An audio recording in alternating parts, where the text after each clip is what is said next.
Hey guys, today we're going to be talking about how to create a minimalist budget. And having a budget is such a crucial part of having a sound financial plan for your life. It allows you to live more mindfully, more intentionally, and it also allows you to work towards your financial goals, whether that's saving money, paying off debt, giving more, whatever that is. Having a budget is really the most important step that you need to take in order to be able to achieve all of those things. So today we're going to be talking exactly about that. I want to show you guys how to create a simple budget that's going to help you to work towards your financial goals in an easy to understand way that really aligns with your values. So let's get right into it. Before we do though, if we don't know each other yet, hi, my name is Ashlyn, and I make videos twice a week on this channel about minimalism and intentional living. So if that sounds interesting to you, definitely be sure to hit that red subscribe button down below. And with that being said, let's go ahead and get into the first step in this process, which is to consider your values. And this is one of the most important parts of the budget creation process because it allows you to get a bird's eye view and really understand the big picture of what you're trying to accomplish here. What are your financial values? Are they to be living debt-free? Is it to be able to be a generous person? Is it to be financially free? Those are all different things that you may value as an individual. And in creating your budget, these are the things that you're going to focus on as your priorities. Now, we clarify these values a little bit further in the second step of this process, which is to define your goals. So it's great to have these big picture ideas of what we value and what we want to create in our life. But in terms of practically applying that to our budget, we want to translate this into practical goals that we can actually work towards. So in this section, you're going to determine what those goals are. So maybe if you're trying to pay off debt, you want to have the goal of paying off all of my debt in the next 3 years. Or maybe if you're trying to save money for retirement or to buy a house, you could have the goal of saying, I want to save 20% of my income. Or maybe you want to focus more on giving and being generous, and you want to designate 10% of your income to donate either to a church or a charity or something like that. By having these concrete, larger goals that are attached to your values, it allows you to have something to practically work towards that's kind of tied back to your larger financial values. So take some time to figure out what you actually want your goals to be, because those are going to form the basis of your budget later on. The next step is to evaluate your expenses. And in this step, what you want to do is go through the past 3 or so months of all of the purchases that you've made. So just take your bank statement and really evaluate how much income you've had come in and also what your expenses are. And specifically with your expenses, I suggest dividing those expenses into 3 categories. And this is kind of roughly done, but I like to divide things into utilities. So that's going to be rent, electricity, water. Then you're also going to have a category for insurance and subscriptions. And these are probably going to be monthly or sometimes annual purchases that you make, whether that's for Amazon, Netflix, your health insurance, your life insurance. And then finally, you're just going to have an other expenses category. And that's going to include food, transportation, shopping, getting your hair done. Any purchase that doesn't fall into the previous 2 categories goes into this one. And I find that categorizing expenses in this way really helps you to better evaluate the items that you have because they're loosely grouped together. So once you've categorized all your expenses, the next thing that I want you to do is sit down and just go through each item and ask yourself, does this purchase contribute to my financial goals? And hopefully the answer for most of these things is going to be yes, it does.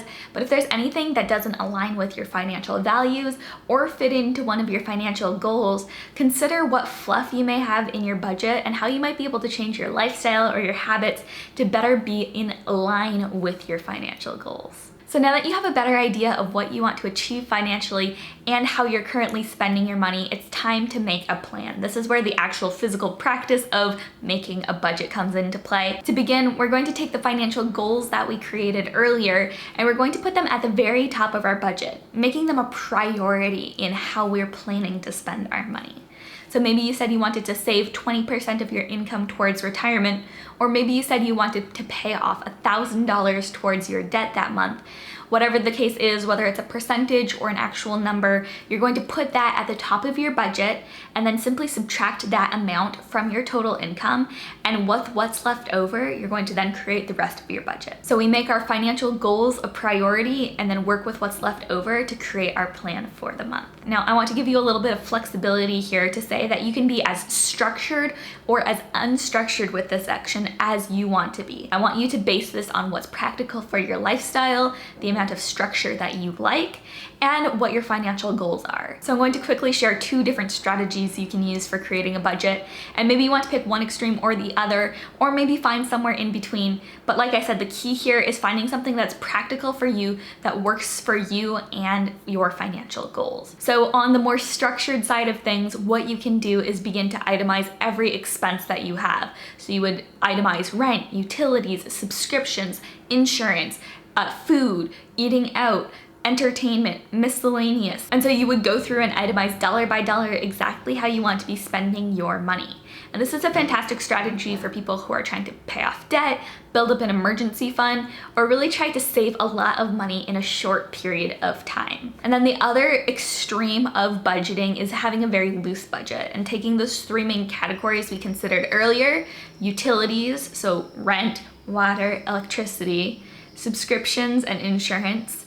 So Netflix, health insurance, we talked about this already, and then having just an other category, which encompasses entertainment, food, eating out, and all of those other miscellaneous purchases that we make during the month. So there are 2 kind of extremes, and maybe you want to fall somewhere in the middle on that, but those are 2 different options you can use for really creating your budget. The most important thing to remember here, though, is that in creating your budget, you want to have it values driven. So begin with those goals and those upper values in mind, and try to create a budget that really flows out of those values. So at this point, you've done it. You've created a budget, but the hardest part of the process actually begins now. Sticking to a budget and really trying to achieve your financial goals isn't a one-time thing you can do by putting a budget on paper. It's something that has to be lived out in your daily life as you stick to that budget, are held accountable to it, and really seek to meet your financial goals. So that really covers the basis of how to create a minimalist budget, but I also wanted to share a few additional tips on how to simplify your finances so that you really can implement minimalism in the way that you manage your money. So the first tip is simply to simplify your accounts. Try limiting yourself to having one spend account, one savings account, and one investing account. I know so many people who open up their wallets and it's completely overflowing with different debit cards, credit cards, points cards, rewards cards, and honestly, that is so against the grain of what we want to create in creating a minimalist budget. And so try simplifying your financial life to as few accounts and as few cards as possible. At first, it might seem like you're sacrificing saving money in doing so, but I want to share with you that by simplifying your cards and your accounts, it allows you to be more mindful of the money you have, and it also makes keeping track of your financial situation so much easier. And so I'd highly recommend trying to go down to 1 or 2 cards and as few accounts as possible so that you can be more mindful of the money that you have and be more intentional because you know where everything is. The second tip is to automate your payments. And I don't know about you, but I definitely am not one who enjoys paying the bills. And when I can automate my payments, it allows me to not have to have the stress of remembering to go ahead and make those payments. Now, I'm not suggesting that you forget about those payments entirely. It's good to be aware of how much money we have going out each month. But if you put in your budget, you already know how much you have going out. And by automating the process, it simply allows you to have one less thing to do to fill your valuable time that could otherwise be used doing more fulfilling things. Tip number 3 is to continue to reevaluate. As you create your budget, you're going to realize that your expenses and what you spend money on might vary from month to month. You might go on vacation, you might have to pay for books or tuition, or you might need to buy a new piece of furniture. Regardless of what that expense is, realize that your money and how you spend it is going to change on a month-to-month basis. So just be willing to continue to reevaluate your budget and make it something fluid that can be adjusted from month to month. Don't think of it as a rigid thing that never has to change. You can reevaluate your budget on a monthly basis, and in fact, I highly recommend it. Sit down once a month and just consider your budget, your upcoming expenses, and how you might be able to update it to reflect those. Number 4 is to plan for the future, and I think that in today's culture, too often we get caught up in what we can save up to buy now. Whether that's a house, a car, a payment, we buy for the present without saving long term.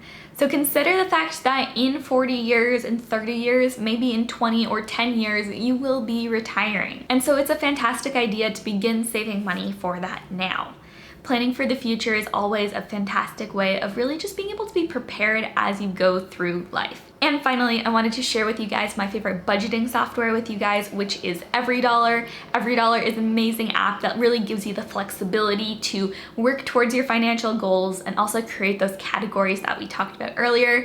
And it's really customizable, so you can make it as detailed or as not detailed as you want it. So I'll leave the link for Everydollar in the description box below so that you can go ahead and check it out. But if you don't have a budgeting app currently and are looking to start budgeting in the near future, it's something that I highly recommend. Well guys, there you have it. Those are the steps I take and the tips I use to create a minimalist budget that allows me to achieve my financial goals and values. I think that too often when it comes to the topic of money, we fail because we fail to plan. But I think that by creating a budget, something that's simple and that aligns with our values, it allows us to be able to create a plan for what we want to achieve in life and helps us to be more intentional about the way that we spend our money. So I hope this was helpful for you and that perhaps it inspired you to create a minimalist budget of your own. I'm curious though if you have any other budgeting tips that I didn't mention in this video. If you have any, let me know what those are in the comments below. I always love hearing your thoughts on this topic, especially minimalism and money in general. Also, if you guys enjoyed this video, made it to the end, and have not subscribed already, I'd love it if you'd subscribe today. Just hit that red subscribe button down below for more inspiration about minimalism and intentional living on a weekly basis. That's everything I have for you guys today though. I love you all so much, and I'll see you in the next one. Bye.